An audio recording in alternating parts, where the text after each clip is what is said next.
Okay. and share your screen. Thank you. Hey, Rachel, it's Joelle, and Abby was going to introduce you, and something's gone wrong there. So if you could tell us about yourself, we'd appreciate it. Okay. I'm Rachel Mcgregor. I'm the Urban Forestry Manager with Texas Trees Foundation. I have a master's degree from Tarleton State University and in plant pathology, and a undergrad in urban forestry from Texas A&M.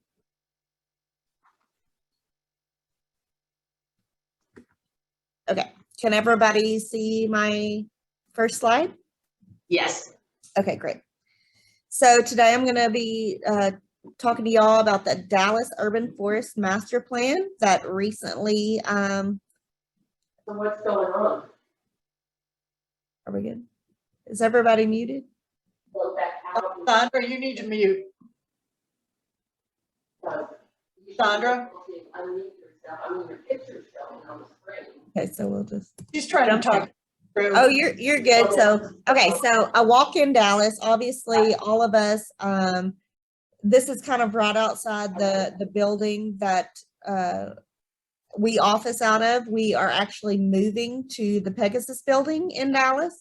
But as for right now, these next couple of slides are just going to clarify how when we walk down a street, when we're outside, what the trees do for us, right? So you would definitely want to, in the Texas heat, walk down a street like this compared to a street like this.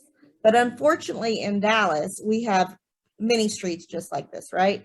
And so this is what we're trying to combat with Urban Heat Island. We do different mappings, Urban Heat Island map, but also health and equity and all of that. So we have all that data. We've created areas that we aren't just plopping trees in the ground. We are a research-based organization that has a method to our madness, right? So when you go to parks or school campuses, as we are in the throes of our planting season right now. So in parks, we add trees, school campuses. If you have any elementary school students or you've seen the school campuses around Dallas, you know that they are extremely limited on the amount of tree canopy that they have. So today I'm going to, obviously talk about the trees in Dallas, but understanding the importance of our urban forest in Dallas, and then looking forward for new opportunities. So again, Texas Trees Foundation was originally founded in 1982 as the Dallas Parks Foundation. The Texas Trees Foundation has served as a catalyst in creating a new green legacy. So we want to promote greener, cleaner, cooler, and healthier communities for not only Dallas, but again, Texas trees. How we want to increase the canopy to combat heat, to cool our cities, to make them healthier. We are doing research on asthma in local elementaries. We have a Breathe Easy program where we are monitoring those areas, and then we will be planting trees in those areas to see the difference in the cleaner air that will be following after planting those large trees in those areas. So problems facing Dallas, obviously it's hot in Dallas, but we're growing, every day we are getting more and more people moving to Dallas, and Dallas's air is hard to breathe. So to the role of the citizens of Dallas to lessen the effects of this temperature, to improve the quality of life for the residents that are moving to the city and residing in the city, and enhance and improve community health and wellness. So urban heat island effects, obviously in a city with large areas of infrastructure and gray infrastructure, we want to promote green infrastructure. So there is a balance of both of these. Let me move my screen over here. So 35% of our surfaces in Dallas are impervious, meaning that water is not getting into the soil in these areas. 15%, we are 15% hotter in rural areas. So every year our temperatures are increasing around the state of Texas. And we had 5 months of average highs of 101 degrees Fahrenheit. And our lows are 80, so that gray infrastructure holds so much heat. And that's what we are trying to plant new green infrastructure in these areas to combat that. In 2011, which was the height of the drought in Texas, there were 52 heat-related deaths. So, trying to lessen those effects of those urban heat islands.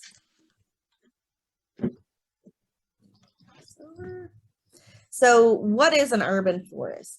It's and this does, I previously worked for the Texas A&M Forest Service, and every time I went and fueled up at the gas station, I was asked, what are you doing here? We don't have a forest, in our area. And I'm like, well, you got trees in your yard, you got trees down the street, and all of those trees need to be managed. So we like to call them urban forests, right? So we are living in an urban forest. These trees impact everyone, and everyone has a role to play in our area.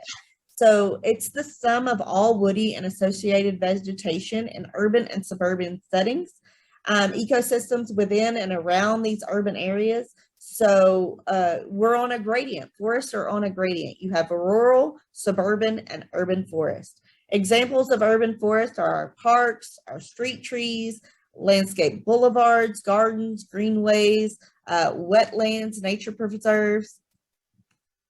So urban forestry is the art and science and technology of managing trees and forest resources in and around urban communities.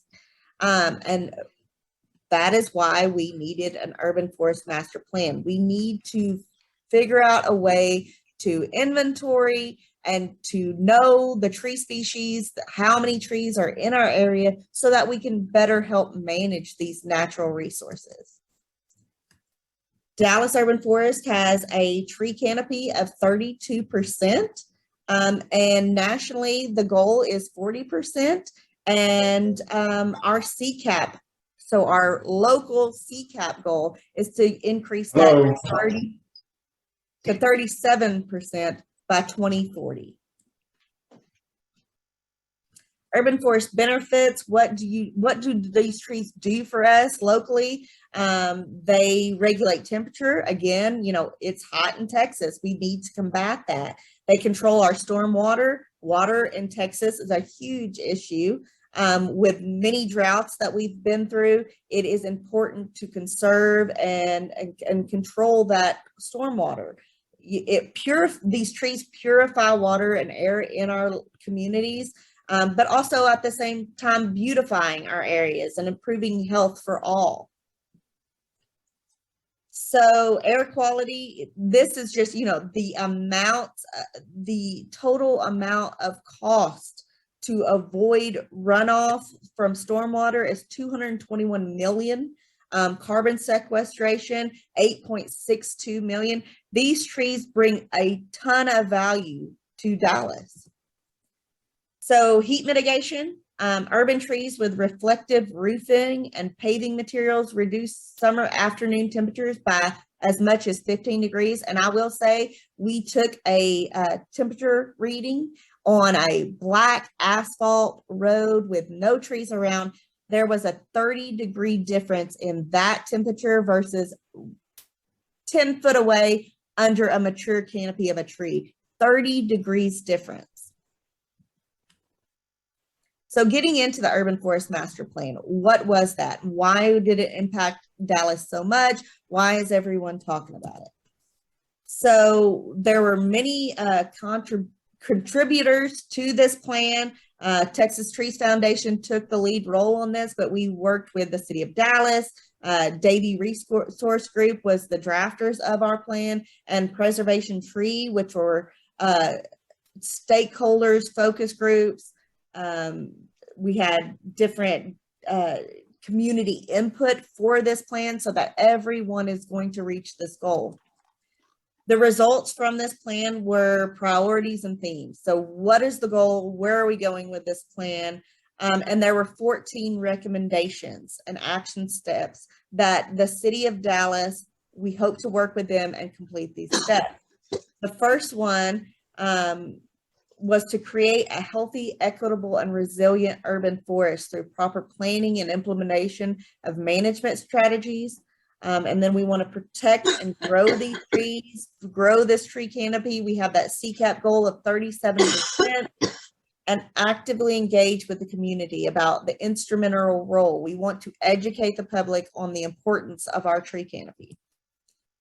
So the first recommendation was to complete a comprehensive tree inventory. So that is the biggest leading factor, right? We need to know what trees we have, how many trees we have, so we can better manage this natural resource. So the City of Dallas is working with hopefully us and the Texas A&M Forest Service to conduct a tree inventory.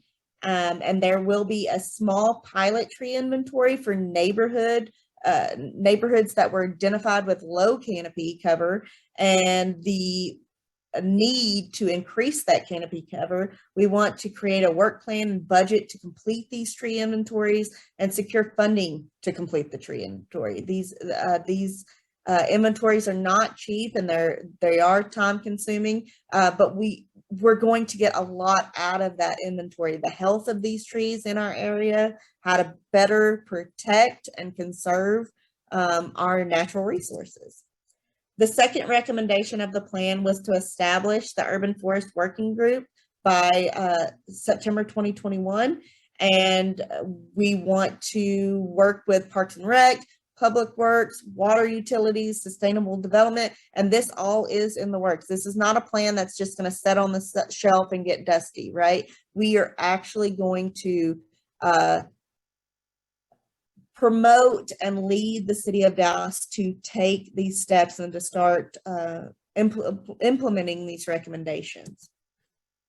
So create a stormwater response plan by June 2021. And so short term, create a team of City of Dallas staff and identify these leads and utilize the resources and planning guides to assist in developing water response and recovery plans. So looking forward in the future, what can we do? Action and momentum, and that is why Texas Trees Foundation is here. We're the driving force behind the City of Dallas to not only utilize and leverage our work capacity, but then holding them accountable to actually implement these recommendations and to take ownership over this plan. So again, a walk in Dallas, we have large canopies in some areas with mature trees, but many of our cities look just like, many of our streets look just like this. There's no canopy coverage, and we want to start planting those trees to reduce stormwater runoff, to help with the urban heat island effects that Dallas is undergoing every year in the summer. These temperatures, not only at night, the gray infrastructure holds on to that heat, and that's what we're trying to alleviate by planting more trees, by conserving and protecting the trees that we do have. So as development and more people move to the city, we are hoping to retain but also grow our urban tree canopy. We want to thank all of our sponsors and supporters for this plan. A lot of work was put into this, and many contributors helped in identifying the goals and recommendations of this plan. Are there any questions? I'm sure lots of you were interested in this project, interested in our master plan, and have some questions for me. Anybody can unmute and ask a question of Rachel if they'd like. And Rachel, if you had anything more you wanted to cover, we have more time if you do, but so also the health, to get into the kind of urban forest health and management, we have different things like oak wilt and EAB, which is emerald ash borer, have been identified in our areas. And so protecting those ash trees, protecting those oak trees in our area, that will all help with our inventory to see where the locations of those oak wilt mortality is happening. Also EAB, where is that happening? What trees will be affected by that? And so an inventory is very important for this city. Monica, did you have a question? I did. Can you hear me? Yes, ma'am. Thank you. Great presentation. And I was just wondering, as you're planting trees along these city streets that are primarily asphalt and concrete, how are the trees gaining nutrients and collecting water? So, right. I mean, it's some of these locations are very small. You don't have a lot of room between those rights of ways. But that's, we want to put the right trees in the right spot. So identifying these locations and knowing whether you can plant large trees or small trees is very important. We want to make sure it's not a management issue. We're not causing future problems when these trees get larger. So many small species, example would be like a red bud, planting those in those smaller areas. That tree canopy would be increased in that area. Stormwater runoff will be helped in that area because those roots in the ground are going to adequately contain that water and stop it from, all running off on the gray infrastructure. So we are all about putting those right trees in the right spot. So when you have utility lines, especially smaller trees in those rights of ways, but again, there are many areas in our city that do have larger rights of ways. And so we can put larger trees in those areas. So things like oak trees, all of that is going to help maintain not only heat, but the roots in the ground are going to absorb more of that water, contain more of that water from running off. And then promote healthier air and environment for us as well. Thank you. Yeah. Great answer. Betsy, did you have a question? Yes, I do.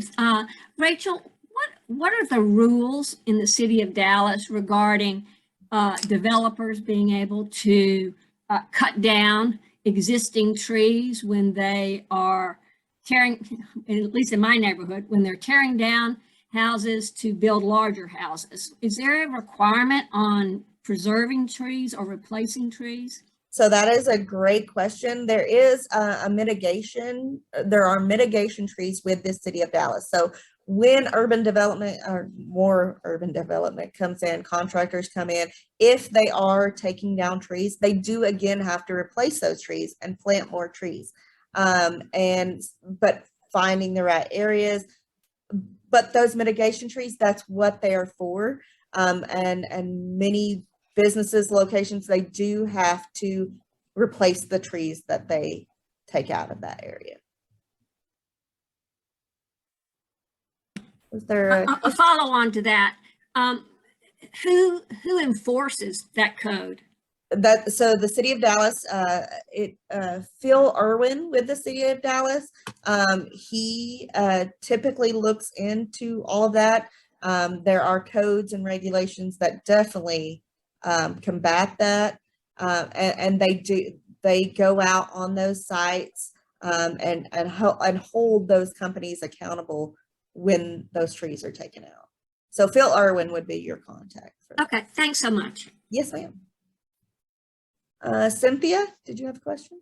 Yes, I do. We had some trees, removed some invasive trees, hackberry and chinaberries out of a public space on our street. And the city did that. And ground the stumps and all of that, but do you know if there would automatically be a plan to replace those trees with better trees, or is there someone we should contact to ask about that? It just happened about a month ago. Okay. So invasive species, obviously, you know, we're not wanting to promote those. When you do take those out, again, replacing those with more high value trees, so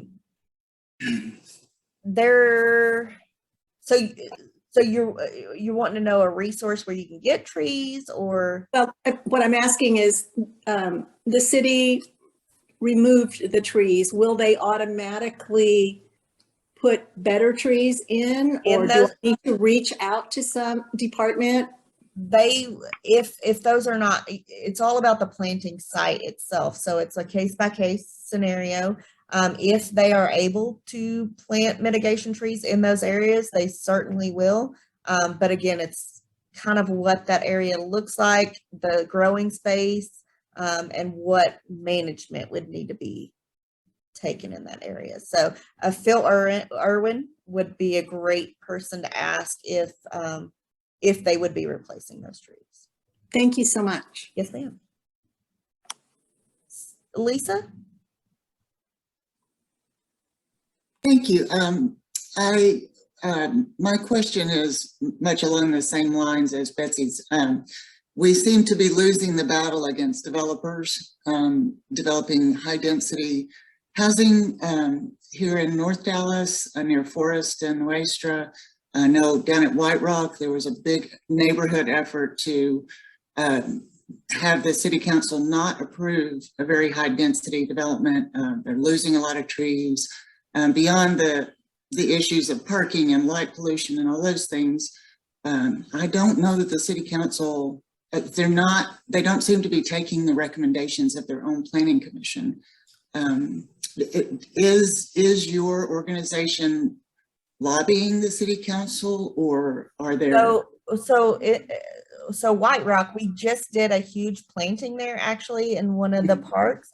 And so it may not be the trees are replaced in those exact spots, but definitely processes are included where we plant trees in different areas in the same, obviously in White Rock, but trying to replace that canopy that is lost. We definitely try to do that. Yes, ma'am. Yeah, I think part of our frustration in the neighborhood is that mitigation is, you know, especially since we're all of a certain age, we lose these beautiful mature trees, and you get little sticks, which is better than nothing, but the developers are cutting down large trees, as far as I can tell, often just to reduce the difficulty of building around them. It just doesn't, it's not a priority, and I don't see the city making it a priority. I mean, definitely there is a balance between, growth. It's cutting people off. There's a balance between growth of infrastructure and growth of our green infrastructure, right?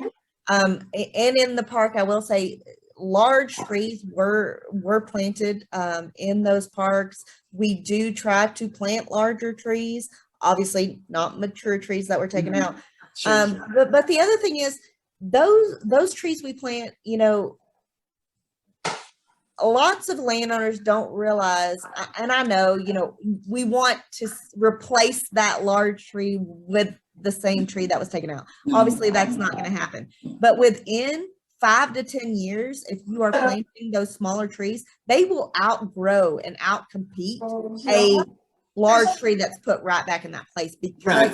And really my question was more, obviously your organization values trees as much as we do. And I wondered if you were working with us to this, homeowners are outside of your scope, but the studies you're doing and the research and the work you're doing is very much aligned with what homeowners want to do. So my question was, are you, you have a kind of a lobbying or a city influence with the city to make to influence the home building side. And we certainly, I mean, that is a goal, right? It's definitely a goal Yeah. to slow and to preserve the trees in those areas. Thank you. Because the replacement cost is extreme, right? So we do promote conserving the trees we already have. I mean, that is a huge issue, and we definitely are in a line with that. I mean, that's definitely a goal and a strategy we are taking. Yes, ma'am. I see 2 questions in the chat. Are there any subsidies available to neighborhood associations or homeowners for tree planting? So many times, again, we are in the throes of planting. We also have many giveaways every week. Actually, we've been having a neighborhoods. We have a neighborhoods program, and we give away trees in those areas around, especially around a lot of the parks and the schools that we're planting in. Subsidies available. I mean, that's definitely going to be a city of Dallas question. I'm not able to answer that one. Please move. Okay. The other one was about muting. So any other questions? No. Can you hear me, Rachel? Yes, sir. Okay, you showed a picture early on of a typical street in downtown Dallas with no trees and buildings coming right out to the edge of right there. What is the future of those streets as far as urban forestry taking place? Do we have to wait until those buildings are knocked down? I don't see how you can plant anything on those streets. So yeah, I mean, the fence is in the way, but usually in those areas, I mean, that is a larger planting space than what it appears like with that fence in the way. But we try to plant street trees. The city of Dallas is working to plant in those areas, in those rights of ways. And then, because typically, okay, so say you have a walkway in between there too, you have so many feet in front of a landowner's property as well. So if we're not able to plant directly in the right of way, you can a lot of the times get on the other side of the sidewalk and plant as well. In those areas is where you would be planting more of your smaller tree species, example like red buds or crepe myrtles, something like that to help combat those issues. Yes, sir. I mean, so yes, definitely we are looking for better, bigger spaces to plant, but we're only given, with the gray infrastructure, we're trying to do a proper balance here. So, smaller growing spaces, we've just got to plant the smaller tree species. So, yeah, it's a case by case scenario. Every time we go out, we have our foresters go out and kind of map what areas are proper for planting and then what tree species can actually go in those areas. Catherine, did you have a question? Yes. I live in a new development actually in Collin County, and they are planting trees, A, that shouldn't be here, and B, in not good places. Do you do consulting for developers they're not really within a city? We're unincorporated, and I guess that's the question. So do we help cities? Developers who are, that we're not, this is farmland, so there weren't trees in the first place, but, or not many, but they are like putting trees, live oak, between the sidewalk and the street. Really? Who thinks this is good? Right. And live oak and red oak and et cetera. Do y'all help with any of that?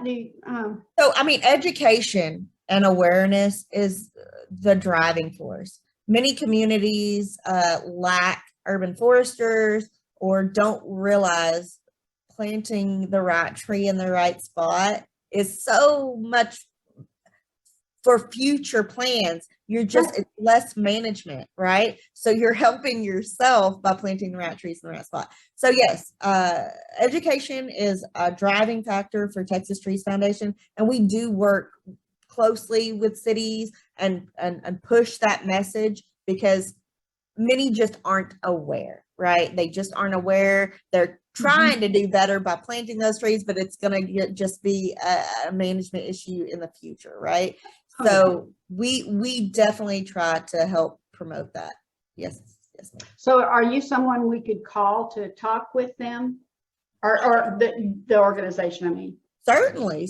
We are always here to facilitate and to help move that message, right? It's all about education and awareness, and we are here to do that. Yes, ma'am. Super, thank you. Anyone else? Thanks for having me today, everyone. I really appreciate getting in here and letting you all know about the plan. And we certainly want to work with all of our cities in and around the Metroplex, but in and around the state of Texas. I mean, we are Texas Trees, and we do want to promote education and awareness, and not only planting of trees, but conserving what we have as well, and properly managing what we have, so we don't lose more of our tree canopy in our cities. Thank you. Thank you very much. Yeah, thanks. We really appreciate it. Technical difficulties today, big time. Okay, thank you, Rachel. Thank you. Bye. Bye-bye. Okay. First off, great thanks to our project leaders, our merchandising team, and the at-home botanist plant tag for all of their efforts to fundraise during our time of COVID. As of January 1st, our net assets were $378,590.88. Expenses this year, $20,908.72. And our revenue for via fundraising, all places, $27,571.31. And as of September 30th this year, our current assets are $386,526.04. So thank you for everybody and all their efforts.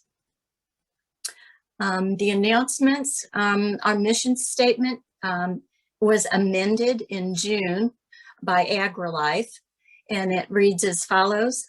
Texas A&M AgriLife Extension Services works daily to make Texas better by providing innovative solutions at the intersection of agriculture, natural resources, youth, and health, thereby providing the well-being of individuals, families, businesses, and communities throughout education and service. The main thing there is that they included service. And as Master Gardeners, we're already doing that. And so we fit right in with their new amended mission statement. Scholarship applications and guidelines have been board approved and have been distributed to local universities for potential students to apply. And I know of one that we have received so far, and we're still waiting on a couple more who have dabbled their toe in the water, so to speak. Can you scroll down for me, Zandra, the next slide? Thank you. The awards committee is working on 2 submissions for the 2021 awards to the Texas Master Gardener Association. The first one being the Help Desk Remote Program and the Plant Tag Project. The board approved the total rework of the backside of the Master Gardener website, and it's being improved. It's improving the accessibility and ease of use. So that's really good. We have a new joint help desk with Collin County at the Lowe's at Preston, and it's supposed to be LBJ Freeway, not PJB. Yeah, but anyway, the first Sunday of the month. Building more county to county collaborations. And the board approved reduction of dues for the year of 2022 from $25 to $15. This rate is good if you want to pay your dues. Going forward for 2022, T will accept your money through December 1st. This was done to show appreciation of all members, loyalty to our association, and perseverance through this COVID year. Thank you to everyone.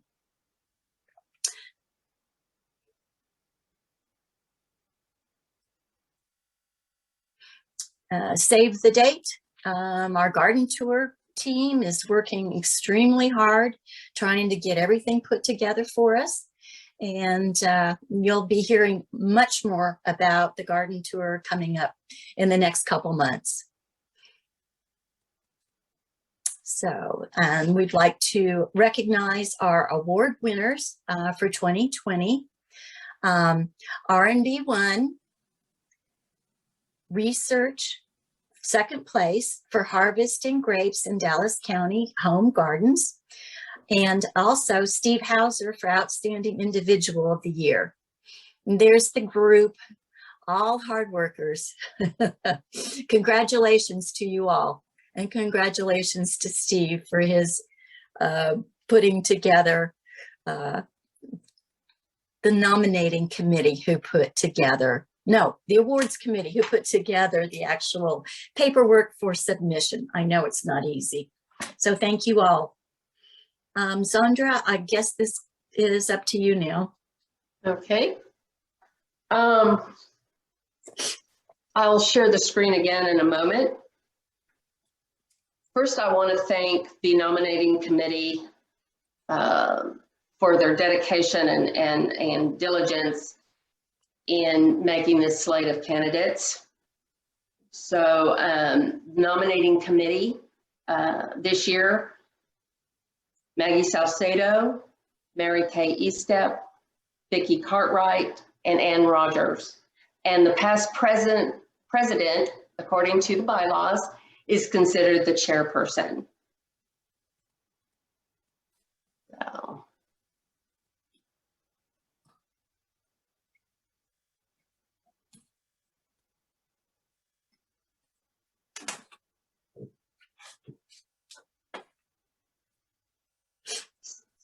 So the slate of candidates by position are Director at Large, Ned Buxton, Denise Struber, Jennifer Bowers. Nominations Committee, Lena Godat, Jan Weir. Financial Review Committee, Betsy C. So I'm going to stop sharing and actually we'll get to the voting. Okay. These are highly qualified candidates, which has been compiled by the committee, along with a call from the floor for a Director at Large candidate. The following people will provide information about themselves and give a 1-minute bio about themselves. Okay, the first one, sorry, I have to scroll down here because I'm going to give Lena's presentation, but I'm going to go forward to Jan Weir. Jan, can you unmute if you're here? And turn your video on, Jan. Yeah. Sorry, I'm pressing the buttons. Okay, I'm here. Hey, Jan, good to see you. You all too. Are you ready for me to go? Yes, go ahead. Okay, I'm from the class of 2018, I'm a practicing healthcare attorney. I'm a Dallas native. I've lived in North Dallas and East Dallas. And I've done the advanced vegetable training, and I'm also an NPSOT level 1 and 3. Previously, before the pandemic, I was working on the garden evaluation committee. I've done a variety of volunteer jobs, plant sales, discovery garden. I love the state fair. I'm also working on a special project with the girls juvenile department, which is working on the vegetable gardens at Lee Tot Center, which complements their culinary training program, and that's been very fun. This year, since I was able to take advantage of the Zoom presentations, I actually got my Master Gardener certification in Santa Fe County in New Mexico. There I've been working on the social committee and also on the nominating committee, which is the same as what I'm nominated for here. So I think I bring that experience in. I love all types of gardening. I love to vegetable garden and grow native flowers, and also I like pond plants. So water and bog plants are one of my things. And I'd look forward to working with the nominating committee and getting to know more of you, Master Gardeners.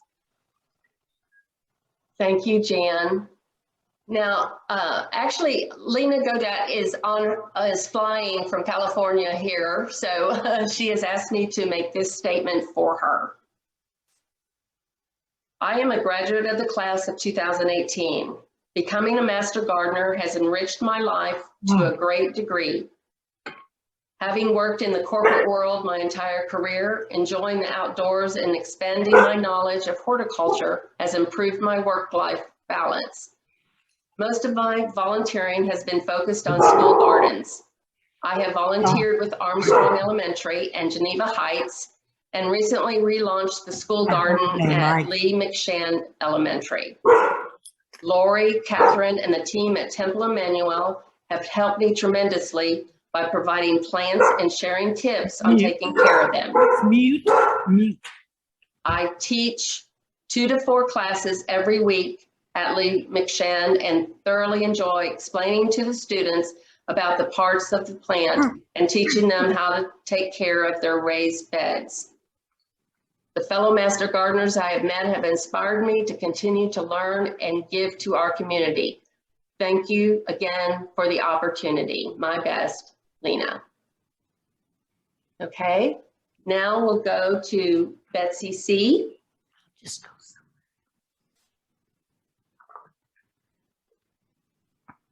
Hi, Betsy. Zander and everyone else. I am part of the class of 2017, and I am the volunteer primarily at Geneva Heights Elementary School. I lead the gardening team there that works to provide the perennial and vegetable gardens for the students there.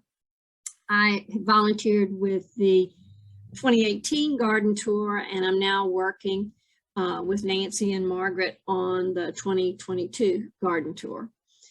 I think that the most satisfying thing I've done in the years that I've been a Master Gardener are that this February, I, via Zoom, took the advanced tree training class that Tarrant County offered. There were 6 of us from Dallas that did that, and now we're working at Texas Discovery Gardens to identify and map all the trees there, so that we then have the basis of information to be able to offer educational programs to adults and children in a variety of ways. So it's really been a very,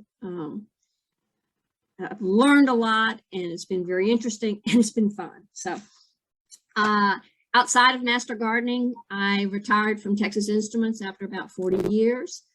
And prior to starting the intern program with Master Gardeners, I have 2 grown daughters and who are married and have 2 grandchildren. So That's what keeps me busy outside of master gardening. Thank you, Betsy.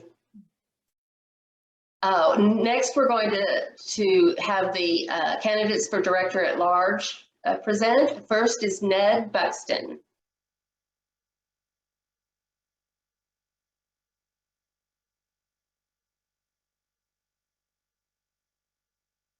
Ned? There you are. Okay. You can turn your video on if you'd like. See your picture. It says you can hear. Turn your video on.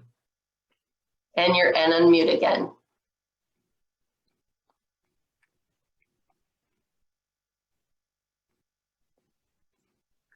Okay. It's okay. You can go ahead and talk then. We can't see you. I'm bringing it up. Okay. I can tell you what's been happening, but it's been going off and on for quite a while now. But until it comes up, let me just say thank you to everybody. I guess the first thing is I've had my hands in the soil since I was a child, and frankly, that enthusiasm hasn't waned. Had a 50-year career with increasing leadership responsibilities and human resources, including strong community involvement, and that included board responsibilities for several organizations. My strong desire in retirement is to continue to serve our community by engaging the skills learned over those years, and specifically with the Dallas County Master Gardener Association. As a 2019 DCMGA Intern of the Year, it was my great honor to serve several DCMGA projects, including Rowlett, Temple Emmanuel Community Garden, Anne Frank Elementary School, and the help desk. I currently serve as the irrigation lead for the Temple Emmanuel Community Garden. And frankly, that's an activity I hope to continue for many years.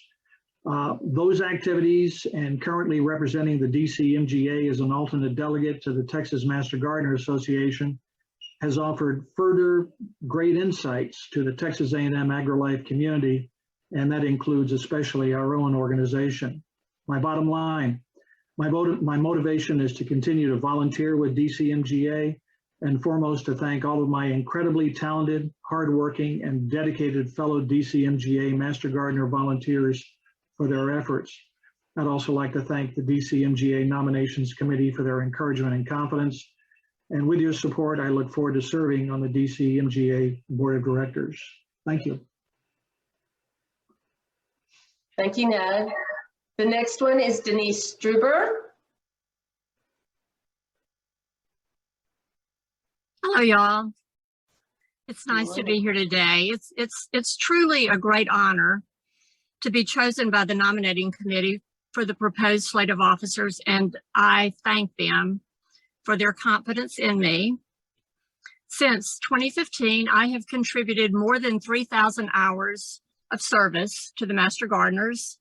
I've been on the Master Gardener School team since 2016, first serving as chair of the Homework Committee, and since 2018 as one of the co-chairs. I was instrumental in developing a plan to better showcase our projects and to create work days just for the interns. As lead of the merchandising team, I'm responsible for sourcing and ordering all Master Gardener merchandise. Sales have averaged over $10,000 a year since 2018, in spite of being unable to meet in person. Very proud of that. I have served on the board as Vice President of Fundraising and as Secretary. I'm especially proud to have served on the committee that revised association financial policies and procedures to better safeguard our assets and protect our members. I would be honored to serve you as a director on the 2022-23 board and would appreciate your vote. Thanks, all. Our last member of the Director at Large candidates is Jennifer Bowers. Jennifer? Please. Hi, Jennifer. Good morning or afternoon now. Hi, everybody. I'm really excited to get to introduce myself to some of those that don't already know me. I retired from community corrections, specifically probation, a couple of years ago before starting the Master Gardener program. And I'd like to talk a little bit about what I really love about our program. Several things that I really appreciate. First and foremost, that it's truly, there's something for everyone. If you like food production, research, vineyards, public speaking, jelly making, whatever, we've got it all. Another thing I appreciate is openness to new ideas or technology. I'm very proud to say that I introduced Andrew Levi and Plant Tag into the DCMGA. And even now, this relationship has already proven very beneficial and impactful to our organization and in many regards, and I know it will for years to come. In my prior work organization, we held to a practice or a tenet of lead from where you stand, meaning that no matter your tenure or your title, you've got something to offer. And I felt this immediately when I joined the Master Gardeners. Was able to pull in my prior leadership experience in my job and communication abilities, team building, that sort of thing. And I found many ways to jump in and contribute. I'm from the class of 2020. I'm our class captain, and I was one of our interns of the year. We were the pandemic class, so we were shut down for several months, and that really presented a challenge, especially finding safe ways to complete hours. So part of my job as our class captain was help folks find projects, connect them, and so forth. Even created a class project days where we were able to get hours and help some of my classmates graduate. I've worked on several different projects through the Master Gardener program, but my primary two are the Bathhouse Garden and R&B1. At R&B1, I am part of the leadership team. There, I co-lead our pollinator garden with another MG, and I lead our apiary team, that's been very exciting.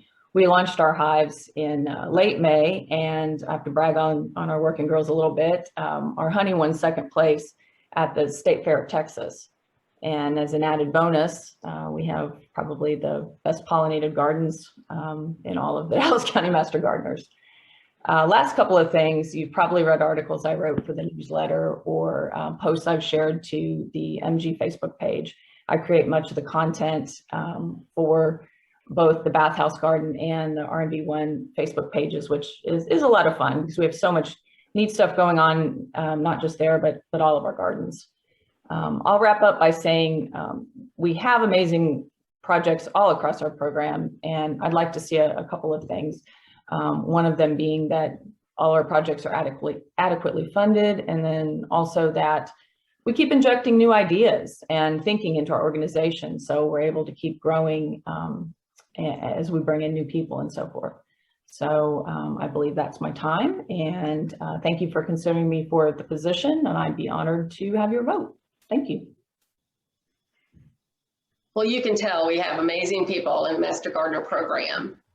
So we're going to start the vote. The first vote will be for the nominating. The first screen you'll see is to ensure that you are a member in good standing, either as a Master Gardener or an intern. And as the bylaws state, Master Gardeners and interns in good standing are association members who have paid dues. Master Gardeners must also meet the hour requirements for certification or recertification, and interns must have completed classroom training and are currently involved in fulfilling their required volunteer commitment for graduation. To ensure all who vote are in good standing, the vote is verified by statistical data that Tig Thompson provided. We want to thank Tig for all he does for the Master Gardener program, and this meeting couldn't happen, or any other meeting couldn't happen without him. So here is the first poll question that you will answer.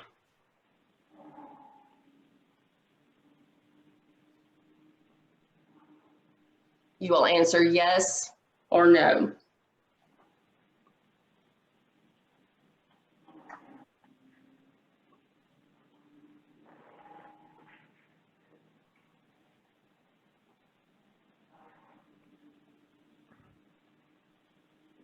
Okay.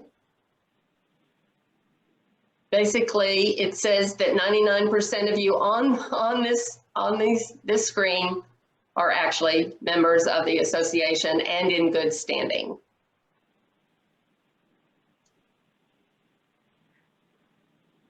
So here are the results.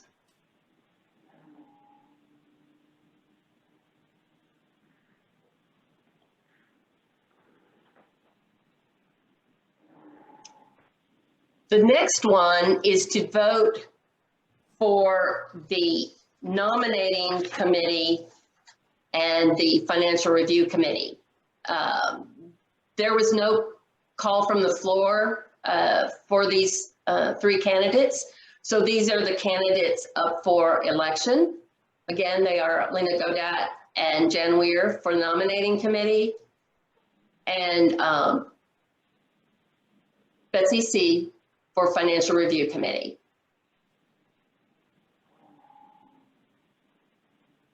All those in favor, please respond to the poll by choosing yes. All those opposed, please respond to the poll by choosing no for the following, as indicated. Not seeing it, Sandra. Yeah, I'm getting there. Okay.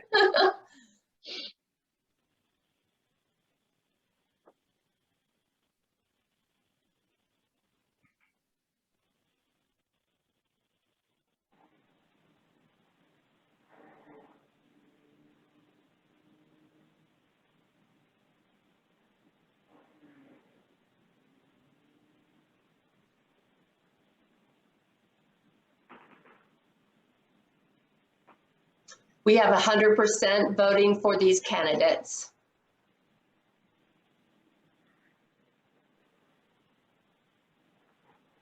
And here are the results. However, we will be putting this question on that email as the other question we're about to do for everyone to get their vote, okay? But we do have a quorum right now, so that's probably okay in this respect. Okay, the last one. Could I butt in for one thing? Sure, on this last vote on the directors at large? I would suggest we not show the results at this time. Yes, I agree. Okay. I agree. Excuse me interrupting. No, no problem. I wasn't going to show those. Okay. What you will do. Yes, ma'am. One person mentioned that their screen is frozen and so they cannot vote. Will they be able to vote by email if they are not able to fix it in the next few Somebody moments? just needs to give me the name, maybe in an email, if you would give me that person. I will send that to you. Okay, not a problem. Okay, I'm going to launch this, and you're going to vote for 2 people out of the 3. And I know this makes it hard, but this is how a call from the floor has to be done. Okay, so, which is fine. And so you have, I'm going to launch for the vote, okay? And I'm not going to show the results.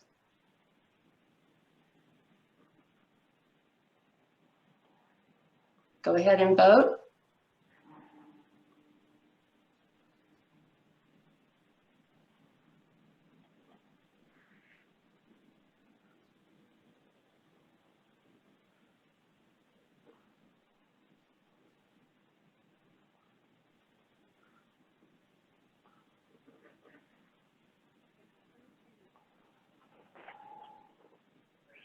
No, we're voting on officers. Yes, these are directors. These are not officers. They're called directors at large. But they are on the board and they are voting members.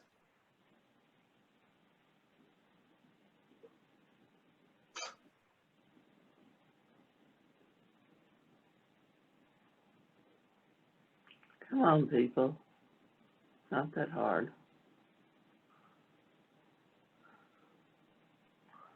Currently, we have 93% people who've participating voting. So I'm going to give you a few minutes.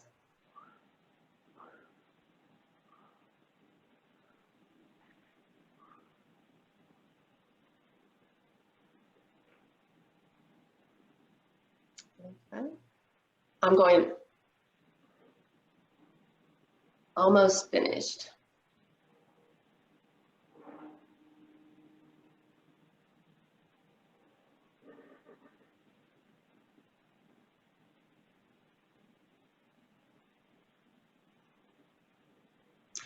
Just to let you know, Zoom lets us have a report of the vote or the poll questions, so we can tell, you know, who has previously voted, and that goes in, you know, to send someone a email as well.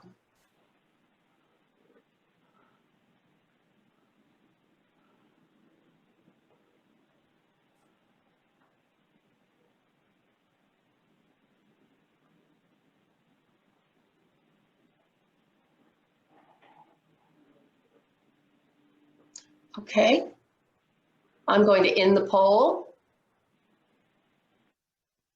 and I will not show the results. Okay, but everyone in the entire membership will get a response to who has been elected. We do know at this time that Betsy C., Lena Godat, and Jan Weir are, you know, have been voted for, but everyone will get a chance. Okay. And that's, hold on. And that's the end of the vote. And I want to share my screen again. I hope.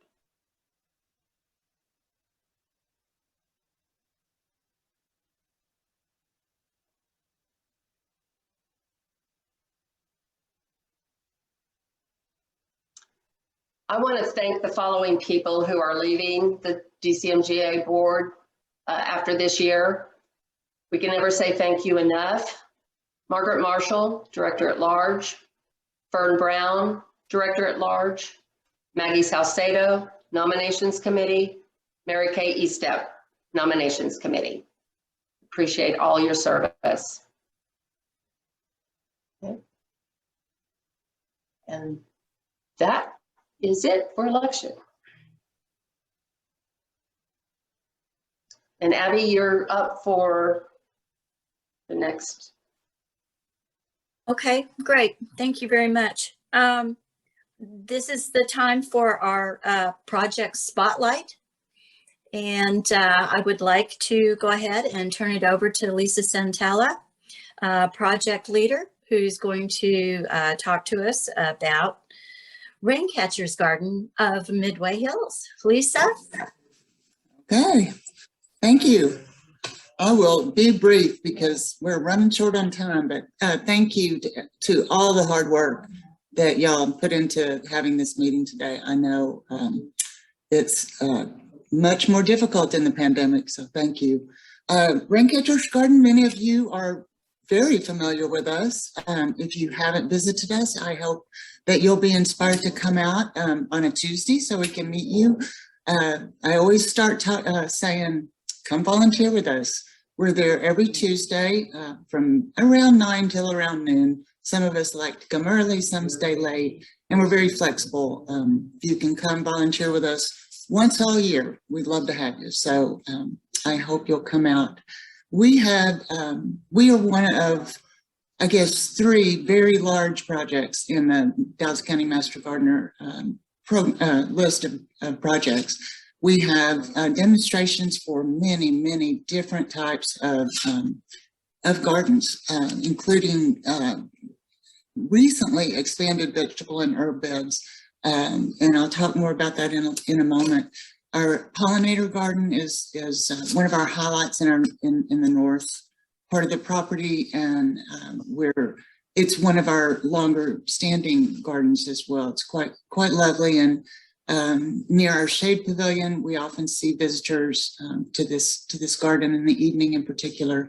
Urban trees, we have a number of trees that aren't typically planted in North Texas, so I thought I'd call that out since our speaker did such a great job of talking about our tree canopy today. Sandra, go ahead and go on down to the next slide. We'll just kind of run through some of the highlighted gardens. The courtyard was the very first area that we renovated at the church. Midway Hills Christian Church is our partner in the garden, and this courtyard was full of liriope and Asian jasmine, and it was just a thick carpet that got rolled up and composted, and is now a lovely garden filled with edibles, with flowers. We have a lot of bulbs planted here so that we really have year-round interest and color in the courtyard. The church's community hall looks out over this area, and it's been the site for weddings and church gatherings, and has been very much used during the pandemic. When the church started meeting again, they met outside in the courtyard as well as in the north garden. Going down to the next slide, please. This is our signage. We decided to put it on our two 2,500-gallon rain cisterns. Those cisterns feed or irrigate all of the north garden, and we have a city water makeup so that when they get too empty, city water automatically flows into the cistern to fill it again, and a pretty good size pump pumps that water right out to the north garden, where almost all of our irrigation is drip. The only place we have sprayers are along the curb for our wildflower area, and we have not had to really use those in recent years. Came in very handy early on. Our rain garden is in rather an unlikely spot. It's just kind of out in the middle of the lawn and is visible from Midway Road. The city would not permit our irrigation system unless we plumbed our rainwater overflow out to the street. And we had worked with Dr. Fuad Jabber on, learning about rainwater and overflow and stormwater issues. And we just weren't willing to do that. And Dr. Jabber helped us get the city to change their permitting requirements, as long as we built a rain garden to capture the overflow from those cisterns. So that's what we did, with a dry stream bed leading to it. And it's been quite a lovely garden. And we have a lot of succulents and dry herbs or dry loving plants out there as well, like red yuccas along the dry stream bed that leads to that rain garden. Okay, next slide. I always like to show this edible landscape before picture because the church had more or less an abandoned playset when we got on property, being made of wood. It was no longer usable, and so we got to work tearing down that and repurposed a few of the features. We moved the little playhouse north a little. One of our volunteers put chicken wire on the windows, and it is now the home for our visiting chickens when we have field trips. We also repurposed the swing set frames for climbing vines and hanging baskets and that sort of thing. But you will see it is much improved. All right, next slide. This is a photo of the first event we hosted in the edible landscape once it was planted. This is looking through the hugelkultur at a gathering, listening to Jeff Raska do a class on greens. And then down in the lower corner, you'll see a lovely luncheon that was prepared by our volunteers. Everything that we served that day had greens in it, including dessert. So we love to cook at Rainkitcher's Garden, and we see it as a way to extend our outreach to the community. Sometimes it's a hook to get people to a class, but often it is we showcase recipes that use herbs and produce that can be grown in North Texas easily, to motivate people to put to grow a fig tree in their garden or to incorporate herbs into their landscape. And so we see it very much as a part of our educational outreach. Okay, next slide. Grazing in the garden, gosh, I didn't realize I still had that slide in there. Today, we would have been enjoying grazing in the garden.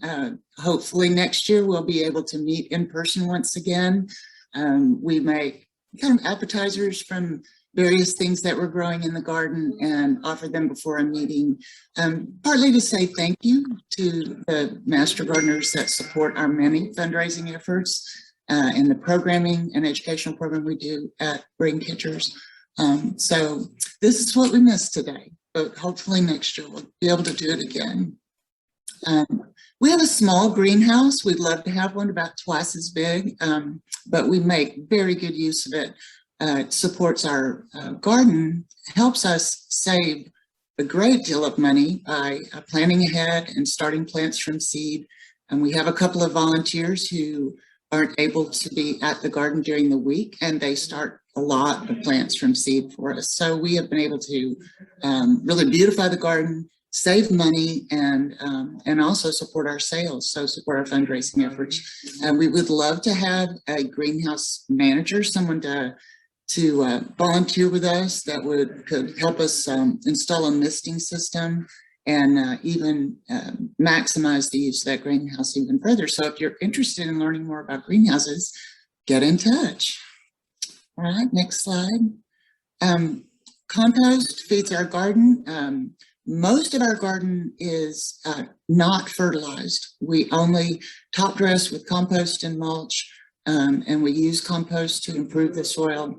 So our composting operation is a big part of what makes our garden successful. All right, next slide. Oh, sorry. Yeah, that's okay. The former slide was our apple espalier fence that is coming along very nicely, and so it's visible from Midway and forms the eastern border of our orchard. Jeff Raska helped us install the select apple varieties. We lost one of our apples twice, so we're going to try replanting with a pear this time. So it's a kind of a unique approach to growing fruit trees in your yard that can be a lovely landscape feature as well. The next slide is, I think, our new Ridge and Furrow donation garden. This went in a couple of weeks ago, thanks to very much help from the intern class of 2021. We hosted breakfast and a big work day. We had, oh my goodness, 35 people there that day. We purchased a soil compost mix from Texas Pure in Plano. We were very thrilled, thanks to Cynthia Jones giving me a tip that their compost was unparalleled, and I have to agree. We were very pleased with the product. And we installed we did not till, installed ridges that are already sprouting new broccoli plants and Brussels sprouts, and there's a new rabbit fence around it because we have lots of bunnies. But we're very excited to be able to contribute more produce to North Dallas Shared Ministries. We've been very inspired by Road and Bridge 1 and Temple Emmanuel to increase that. And it also expands the demonstrations that we can do and give us a new way of growing vegetables that is less labor intensive than many in-ground processes. So next slide, I think, is a picture of our pollinator garden with the color wheel in the foreground. We have a new leadership opportunity in the pollinator garden. Our leader is going to be unable to volunteer for a while with some health issues. So if you're interested in learning more about pollinator gardens, coming out and helping us determine what work needs to be done, we have a large number of volunteers to help out, but I'd love to have a leader to keep an eye on things and let me know what needs to be done. But again, one of our focal points. All right, next slide. This is Jim Dempsey hybridizing daylilies in our mixed border. He's done classes on hybridizing, and this past year we were able to enjoy blooms from some of his hybridized daylilies. And these daylilies border our orchard and also right along the parking lot. So we really enjoy their summer blooms. Next slide. I wanted to call out the Master Gardener class of 2019. who helped us install, design and install a memorial garden and what we're calling foundation plantings around our shade pavilion. John Maxwell did much of the planning for that and supervised much of the work, but the class of 2019 did the lion's share of it.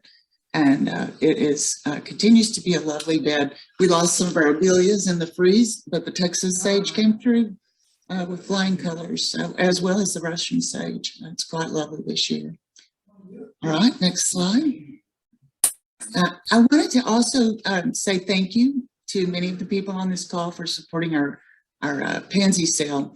Fundraising has just kind of been in our DNA since we were, I joined this group when we were out at Joe Field Road at a county facility. And we loved doing classes then, do a spring plant sale. We added pansies last year and it was a great success. So we did it again this year. Many of you have been very flexible because our wholesaler was not able to get us some of the pansies we had ordered for our pickup day yesterday, but everyone's just been so gracious and I wanted to say thanks and to our many volunteers. I think we had 20 people at the garden yesterday helping unload, sort, count, and hand out pansies. All right, next slide. Oh, and before I move on from fundraisers, I also wanted to call out Jackie James and Sarah Sanders have made, canned, and sold about 350 jars of jams and jellies this year, also part of our fundraising efforts, but also part of our way of showcasing local produce. And so we've been able to offer some really wonderful jams and jellies. And thanks to your support, we're almost sold out. So thanks to everyone. All right, field trips for local schools are something that we have enjoyed so much over the years. We haven't done them very much lately. The students from Da Vinci School walk over every week when the weather's nice. And many of the teachers there love to give classes in the gardens, but we would love to ramp up our school programming as we cross our fingers and come out of the pandemic. So if you're interested in education, particularly education for our younger gardeners, we would love to welcome you to Raincatchers as part of our volunteer team. This is something we lost the wonderful leader we had for many years for our school programming. So we're looking for somebody new. So then please be in touch if you're interested. All right. And then last of all, I always like to promote our blog, dallasgardenbuzz.com. If you haven't followed our blog, please do, and you'll get email updates when there's a new article. And we really like to vary our posts. Most of the recipes we've ever made and served are posted on the blog, from peach luncheons and tomato luncheons and the greens that I mentioned, as well as articles about growing, and many times growing new things that none of us have ever heard of. So even using our gardens to make beautiful holiday flower arrangements and to beautify our homes. So there's just a great variety of different types of articles on the blog. We also have an Instagram account where you can find us at Raincatchers Garden of Midway Hills. And again, you know, this is all about getting some more volunteers out. Many of us have not volunteered as much during the pandemic. So those of us who've been at the garden regularly would love some extra help. So please consider coming on out and volunteering with us. We'd love to welcome you. Thank you. And my next job is to introduce our next speaker, which is going to be Joellen. Thank you. Thanks, Lisa. Hey, Sandra, can you share your screen again and show Yes, hold on. Got it. We're going to try to do a raffle today. I think that we will hold off on final results from that. I have a list of everybody that registered, and we've applied a random number generator to it. So I have a list of names, and anybody who attended this meeting if your name is on that list and it's high enough, you know, we're just going to go down the list and see who attended or who votes for email here in the future who couldn't get on the call, and they'll be able to get a door prize option. And these are what we have available. We have a moisture and pH sensor. And then Roseanne from Texas Discovery Gardens, the greenhouse, she's got a number of plants. Any winner can pick any one of these plants because she has multiples. And I'll send out an email giving people a choice when we figure out what that list of potential winners is after the future voting. The hydrometer, you know, we'll see if nobody wants it, you know, if more than one person wants it, the first person who was on our list of random numbers generated will get it. If not, it'll go to the last person, the sixth person. So we'll finish that up later. So I'm not going to go into that much more, but there'll be emails if you're a winner. Now, Abby, I think, is going to take over for closing remarks. Abby?